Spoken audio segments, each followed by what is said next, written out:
For a long time, aircraft carriers were judged by one thing above all else: size, how big they were, how many aircraft they carried, how much steel they put into the ocean. Bigger decks meant more planes meant more power. And for decades, that logic worked. But the Gerald R. Ford-class aircraft carrier represents a quiet shift in how power at sea is measured. Because while it is one of the largest warships ever built, size is no longer the point. What matters now is intelligence, not artificial intelligence in the science fiction sense, but something far more practical. Smarter systems, smarter layouts, smarter use of people, power, and time. The Gerald R. Ford was not designed to be the biggest carrier in history. It was designed to be the most efficient one. That distinction explains nearly every decision behind its design. For much of the 20th century, aircraft carriers relied heavily on manpower. Thousands of sailors performed tasks manually, from aircraft movement to system monitoring. As long as labor was available and technology remained relatively stable, this model worked. But modern warfare changed the equation. Advanced sensors, digital networks, and electronic systems became central to naval operations. Aircraft carriers were no longer just floating airfields. They became data hubs, command centers, and power distribution platforms. The problem was that older carrier designs were never built to support that level of complexity efficiently. The Gerald R. Ford was. One of the most important changes is invisible to most observers: automation.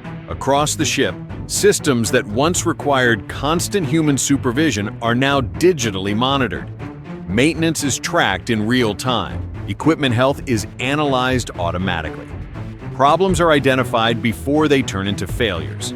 This reduces the need for large teams performing repetitive tasks and allows sailors to focus on operations that actually require human judgment.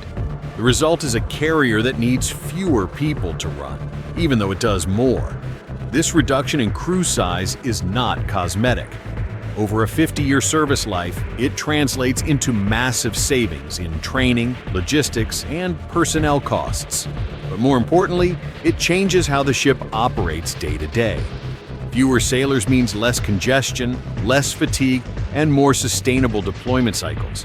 It means a carrier that can remain effective longer, without burning out the people who operate it. Efficiency also defines how aircraft move across the flight deck. On earlier carriers, the deck layout evolved over time, shaped by tradition as much as optimization. Aircraft movements often required complex choreography to avoid bottlenecks. The Gerald R. Ford redesigned that choreography. The island structure was repositioned to free up deck space. Elevators were placed to move aircraft more directly between the hangar and the flight deck. Taxi routes were optimized to reduce delays. None of these changes are dramatic on their own. Together, they allow aircraft to be launched, recovered, and repositioned faster and with fewer interruptions. That translates into higher sortie rates. In practical terms, the Gerald R. Ford can put more aircraft in the air more often without increasing risk. This is not about spectacle, it is about tempo. In modern operations, tempo matters. The carrier that can sustain a higher operational rhythm gains flexibility. It can respond faster, adapt quicker, and maintain pressure longer than an adversary expects. That is intelligence expressed through design.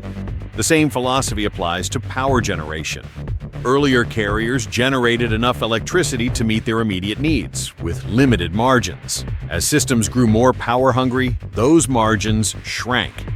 The Gerald R. Ford reversed that logic. It was designed with significant excess electrical capacity from the start, not because every system required it immediately, but because future systems almost certainly will. Advanced radar, electronic warfare platforms, and defensive technologies depend on reliable, abundant power. By building this capacity into the ship's foundation, the Navy ensured that upgrades would not be constrained by energy limits. This makes the carrier adaptable in a way older designs never were. Instead of redesigning the ship to accommodate new technology can be added to the ship. That is a fundamental shift. Another area where intelligence replaces brute force is aircraft launch and recovery. Traditional steam catapults were powerful, but mechanically complex and demanding to maintain. They also required large crews and extensive upkeep. The Gerald R. Ford introduced an electromagnetic launch system that offers more precise control over aircraft acceleration. This allows launches to be tailored to different aircraft types and weights. The benefits extend beyond performance. Smoother launches reduce stress on aircraft structures. That extends service life and reduces maintenance demands. It also increases safety margins during high-tempo operations.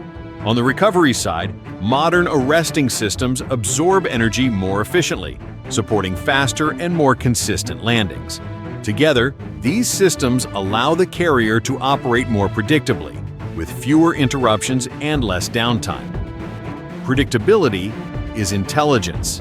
It allows planners to rely on the ship's output without building in excessive buffers for failure or delay.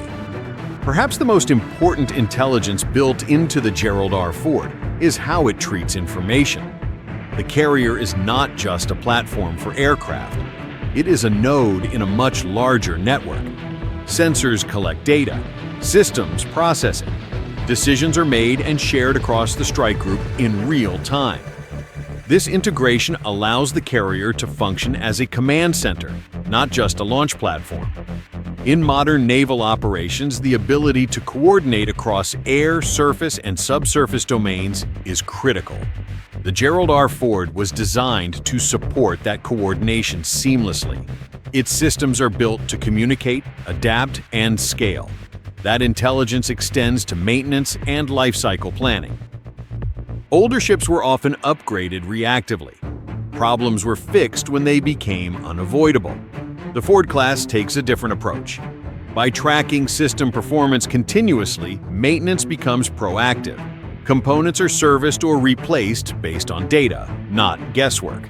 This reduces unexpected failures and extends the ship's operational availability. Over decades, that matters. Critics often focus on the cost of the Gerald R. Ford. And it is expensive. But cost alone does not measure intelligence. The question is not how much the ship costs to build, but how effectively it converts resources into capability over time. A carrier that does more with fewer people, generates higher sortie rates, adapts more easily to new technology, and remains operational longer is not just larger, it is smarter. The Gerald R. Ford reflects a broader shift in how military power is built. Success is no longer defined solely by scale. It is defined by integration, efficiency, and adaptability. In that sense, the ship represents more than a new class of aircraft carrier. It represents a new way of thinking, power that is sustainable, capability that evolves, presence that does not depend on excess. The Gerald R. Ford is not impressive because of how much steel it puts into the ocean.